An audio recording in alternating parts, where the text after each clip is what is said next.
Welcome to Thursday, March 27th, 2025. This Day with the Podcast brought to you by ConverseCountyTourism.com.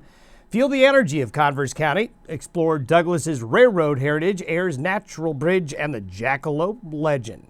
Glen Rock boasts scenic trails, dinosaur history, and small town charm. Plan your visit at ConverseCountyTourism.com. Well, I don't know how yesterday could have been really any better for late March for the region with those blue skies. As you can see there, a beautiful setting, classic spring in the Rockies. A lot of white up high and a deep blue sky in the background. And we'll see that for the most part today, but we will see a little bit of moisture trickling in that will lead to some cloud buildup. Later today, that will lead to a little bit of isolated shower and thunderstorm activity in some areas late today and again on Friday. It's going to be spotty, but you're going to see some very spring-like looking clouds in many areas later this afternoon towards evening. The system, the big storm off the west coast, is going to push inland, a big piece of it. In fact, there are two pieces. This pattern change is coming in two segments. The first segment is an area of rain and thunderstorm activity that moves across the region late Friday afternoon and overnight Friday and Saturday morning. That's going to be mostly rain on the plains due to all these recent warm temperatures. Then the second system comes in, draws in some Canadian air, and that's the system that may have a little bit more snow with it as we get an upslope pattern. Livestock interest, be prepared for a shift back to cooler, wet conditions this weekend. And as we mentioned yesterday, need to keep an eye on next week's weather. Two large Pacific waves are likely going to come through the central and western United States for the first week of April. Speaking of spring-like clouds, a little bit of that moisture getting into central and southern Colorado yesterday. Got a little bit of some virga there. So that moisture that's in the southern plains kind of creeping up a little bit yesterday and will do so more today. Now, speaking of spring, you can see the snow line coming out of the foothills and going up higher. There's still always opportunities, and there certainly will be in April for more heavy snow in the high country, and we'll see that in some areas this weekend. But lower elevations, the higher mountains still packed in with a lot of snow, but the lower foothills beginning to melt out. And yes, I see green. There's a little bit of green out there, patches of green, and hopefully after this weekend there'll be more patches of green. The satellite and surface maps show, again, a fairly quiet day across the U.S., except in the Pacific Northwest. Showers and, yes, thunderstorms along the coast of Washington and Oregon late yesterday and overnight. And the main frontal boundary is now just pushing into the Pacific Northwest, but there's a lot of high pressure and a whole lot of nothing going on here. We have a disturbance down here in Mexico that's pulling in a lot of moisture and producing shower and thunderstorm activity across the south. Talk about a well-formed low. Well, that's textbook. Watch that system spin off the coast of Oregon there. Very mature, deep storm system, and it's a very large one. If you look at the scale of this storm, it's quite impressive in terms of the real estate it covers. And the impressive thing here in the satellite imagery is the cold, moist, unstable air that's associated with it. So a piece of this system is going to break off later today into tonight and tomorrow and head east. So this patch of clear that we have now, we'll see these high and mid-level clouds moving, especially tonight and during the day Friday. So what we're looking at, there's that little wave down in Mexico producing the showers and thunderstorms in Texas. Here's the big storm off the coast.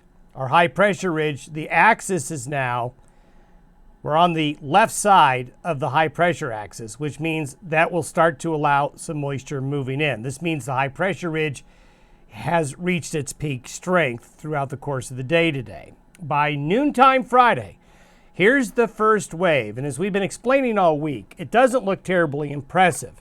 But this time of year, with the strong, moist jet stream winds and the unstable air, moist air coming off the Pacific, that air mass gets pushed in. But it's not part of a real intense storm like what we saw for most of the month of March so far, where these storms come off the Pacific and then they become much stronger systems as they quickly move through. This one's a little more subtle. So we're not going to have much downslope component with it as the first wave comes on through. The precipitable water out ahead of the system is impressive. Now the green and the blue shows where the water content, the water vapor content of the air is above the 30-year average. It doesn't mean if you're under blue or green, you're necessarily are going to get rain today. What it's showing is we're moistening up the atmosphere. Obviously, if you're deeper blue or purple or green there, if conditions are right, you can convert that deeper water vapor content into some precipitation and clouds. And we'll see this here in a moment. But there is an increase in moisture happening today and tomorrow ahead of this low off the west coast. That's the point. That's why there's going to be some cloud buildup today and a few isolated showers and thunderstorms creeping up all the way, look at this, all along the front range here. This is associated with the trough coming in, and then more instability and even some strong thunderstorms out here in the Midwest as that moisture deepens there. By tomorrow, you can see the atmosphere becomes more unstable and gets further east for some generally just garden varieties, isolated showers and thunderstorms. And then Saturday, out into the plains could have some strong storms. The reason I wanted to show you this graphic is this large green area right here. This is just showing instability. And if you have instability, the atmosphere has an easier time to get lifted instead of sinking. And if you lift the air, you have that better chance of taking that moisture content and converting it into rain and clouds. By Saturday noon, the Friday wave is out into the plains, and here's the next piece, a bit of a stronger piece and digging a little bit further south. And that's going to initiate what we showed you yesterday. As some cold air gets pushed in behind this low in Hudson Bay here, there's a little push of cooler Canadian air. Not terribly cold, but it gets pushed in behind the first wave on Friday. That coalesces and concentrates overnight Friday and the Saturday morning the deeper moisture right along the Continental Divide and east of the divide. And notice we have a channel here where the high pressure up here and the clockwise rotation around that high and the low pressure system and the counterclockwise rotation around here starts to bring the air from the plains and pushes it westward. And there you can see, as we showed you yesterday, the high up here, the low down here. This is by Saturday evening and into overnight Saturday. This is not a terribly strong upslope pattern, but it's upslope nonetheless. Downsloping events have been occurring in March. That's why a lot of the forecasts, which had rain and snow, never really materialized much to anything because of the downsloping wind direction. This time around, we don't have that. So you can see by overnight Saturday into Sunday, there's a stacking of the deeper moisture right up against the Continental Divide. So if we look at the precipitation chances through tomorrow, this is through 6 p.m. Friday. We're going to see some showers up here into Canada, some pretty good snow up there actually, and maybe even a little bit of shower activity for Montana, North Dakota. Then there's the deeper moisture in the Northern California, the Pacific Northwest. This is the area of isolated showers and thunderstorms that'll be popping up later today and into tomorrow. This little patch comes in overnight tonight into Friday morning. If we then take the 72-hour period of the first wave Friday night, the second wave Saturday afternoon, and the Sunday, total precipitation looks like this. Notice the darker colors are along that channel I showed you, where the upslope is going to be most prevalent. So let's hope this comes together. We're actually getting some decent model agreement. This is the blend of the computer models, and there's good agreement of that same moisture channel, so to speak, in this area. So just keep your fingers crossed. A lot of the areas in the dark green and blue there really, really need the moisture. So we have everything we need. We just have to have it come to fruition.